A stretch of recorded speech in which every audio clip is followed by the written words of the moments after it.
Andrew and Todd's Winnebago. Time to paint this engine. Alright, she's ready for paint. We're going to set the stock valve covers over the valve train just to act as a mask. So we have our Mickey Thompsons that we've already painted. Everything's cleaned and masked. And this baby's going to get painted the factory red that the original motor was, because we still want this thing to look fairly stock appearing.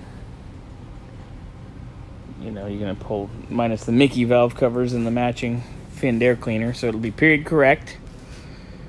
And then obviously we're hiding them aluminum heads. But this motor's going to be good. It's 9.98 to 1 compression. She'll be fine on pump gas still.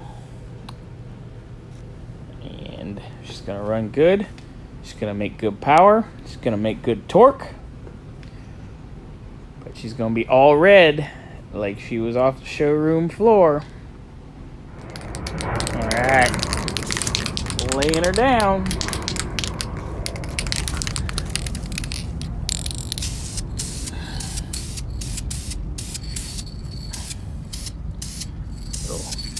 Factory red.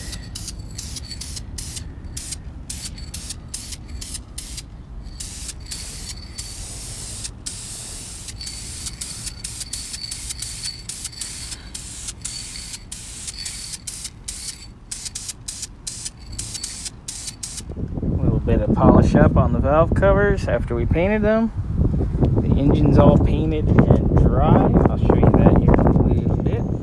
For our weight is painted. Valve covers have been painted and polished on the fins.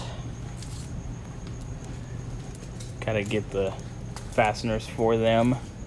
The bolts we have are a little short, so those are ordered and on the way. We're gonna just full dress this thing, make it look fairly complete, so we know what we're working with, so we can get some dimensions too. See if there's gonna be any fitment issues when we go in there.